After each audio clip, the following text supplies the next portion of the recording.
নমস্কার বন্ধুরা, আমি শান্তনা আর আপনারা দেখছেন ইউটিউব চ্যানেল শান্তনার খুশি গার্ডেন। বন্ধুরা, আমার ছাদ বাগানে কি সুন্দরভাবে বেগুন হয়েছে দেখুন।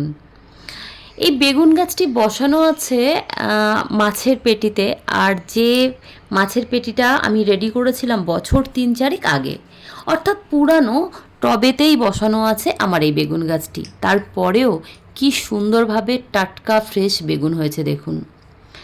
বন্ধুরা, বেগুন গাছের বেগুন নিয়ে কিন্তু, বিশেষত ছাদ বাগানের বেগুন নিয়ে দেখেছি অনেকেই বলে যে দিদি টেস্ট ভালো না, বেগুন তিতো হয়। তো সেক্ষেত্রে আমি একটা জিনিস কিন্তু বেগুন গাছের ক্ষেত্রে দিতে বারণ করব, সেটা হলো নিমখোল। প্রথম দিকে যখন বাগান করেছিলাম বা করছিলাম তখন কিন্তু আমি বেগুন গাছে নিমখোল দিতাম। তো তারপরে দেখতাম বেগুনের টেস্টও ভালো হতো না, একটা তিতো তিতো ভাব বেগুনে থাকতো। তো যখন থেকে আমি বেগুন গাছে নিমখোলটা দেওয়া বন্ধ করে দিয়েছি, তারপর থেকে কিন্তু বেগুন ভীষণ ভীষণ ভালো টেস্ট হয়। দ্বিতীয়ত, বেগুনের টেস্ট ভালো করার জন্যে আমি বলবো অবশ্যই অবশ্যই কম্পোস্ট সার দিন।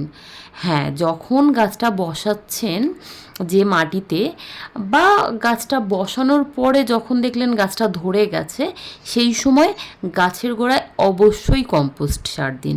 কম্পোস্ট সারে গাছ করলেও সেই গাছের ফল কিন্তু ভীষণ টেস্টি হয়। সেটা আপনি ভার্মি কম্পোস্ট দিতে পারেন, কিচেন কম্পোস্ট দিতে পারেন, অথবা গোবর সার, যেটা আপনার কাছে যখন যেটা অ্যাভেলেবেল থাকে সেটাই ব্যবহার করুন, যেটা আমি করি। এইবার মোটামুটি এই গাছটার ক্ষেত্রে যে আমি সার দিয়েছি বলি, তো যখন আমি বসিয়েছিলাম তখন কোনো রকম কোনো সার দেওয়া হয়নি। এবার এই গাছটা যখন ধরে গিয়েছে, মাটির সঙ্গে শিকড় ছাড়তে শুরু করেছে, মোটামুটি গাছটা বসানোর দিন 15 পরে আমি কি করেছিলাম, আমার কাছে গোবর সার ছিল, গোবর সার, তার সঙ্গে হাড় গুঁড়ো, শিংকুচি, সর্ষের খোল, পাকা কলার খোসার গুঁড়ো ছিল সেটা দিয়েছিলাম, তার সঙ্গে অল্প করে অনুখাদ্য আর ফাঙ্গিসাইড দিয়েছিলাম, দিয়ে একটা মিক্সড খাবার বানিয়ে মাত্র একবার দিয়েছি এই গাছটাতে।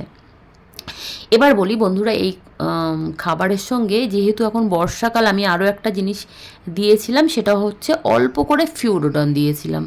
হ্যাঁ, এই যে এই বর্ষার সময় না কি হয় বলুন তো, কেঁচো, কেন্ন, ছোটো ছোটো শামুক দেখবেন গাছটাতে এত বাজে অবস্থা করে, তারপরে পিঁপড়ে লেগে যায়। তো এই সমস্ত সমাধান হলো একটাই সমাধান, সেটা হলো ফিউরোডন। অল্প কিছু ফিউরোডন নিয়ে গাছের গোড়ায় ছড়িয়ে দিন, দেখবেন গাছটাও যেমন খুব সুন্দর থাকবে, মাটিতে এই কেঁচো কেন্ন যে প্রবলেমটা দেখলেও একটা গা ঘিনঘিনে ব্যাপার থাকে, তো সেটাও কখনোই আর আসবে না। তো আমি এটা করেছিলাম। আর তারপরে অনেক দিন পরে বাড়িতে ছিলাম না, তো এসে দেখলাম বেগুন গাছটাতে বেশ কিছুটা পোকা লেগে গেছে। তো একবার, একদম ছোটোর থেকে কখনো স্প্রে করা হয়নি, একবার মাত্র আমি কীটনাশক এই গাছটাতে স্প্রে করেছি। আর তারপরে দেখুন রেজাল্টটা দেখুন। যেহেতু গাছটিতে পোকা লেগে গেছিলো একবারই, তো সেই কারণে বেশ কিছু পাতা এখনও খারাপ খারাপ দেখতে লাগছে। তো আমি সেটা আপনাদের সঙ্গে শেয়ার করব বলে পাতাগুলোকে কাটাই ছাটাই করে দেখাইনি, একদম ডাইরেক্ট যেটা আমার গাছে হয়েছে সেটাই আপনাদের সামনে তুলে ধরলাম। আর গতকালকে এখানে 2-4 দানা আমি সার ব্যবহার করেছি, 14-35 সার, তাও গাছের গোড়া খুশিয়ে দিইনি, একদম উপরেই অল্প করে 2-4 দানা দিয়ে দিয়েছি। যেহেতু এখন গরম, মানে প্রচণ্ড বৃষ্টি পড়ছে, আর গরমও তো আছে বলুন, সেই জন্যে বিশেষত বৃষ্টির কারণে এখানে কোনো রকম কোনো মিক্সড খাবার আর ব্যবহার করা হয়নি, বা খাবারটা এই মুহূর্তে আমার কাছে নেই, সেই কারণে অল্প কয়েক দানা আমি ওই সার দিয়ে দিয়েছি, 14-35 সার। তো বন্ধুরা, এই যে সবজির গাছ কিন্তু আমাদের ছাদ বাগানীদের কাছে অত্যন্ত প্রিয় একটি গাছ, কারণ খুব সুন্দর যেমন সবজি পাই, আবার নতুন নতুন দেখুন 3-4 মাসের মধ্যে আবার নতুন সবজি বসাবো, আবার নতুন সবজি হবে, এর আনন্দটাই আলাদা। তো কারা কারা আমার এই ভিডিওটা শেষ পর্যন্ত দেখলেন, কেমন লাগলো বেগুন গাছটা, অবশ্যই কমেন্ট করতে ভুলবেন না।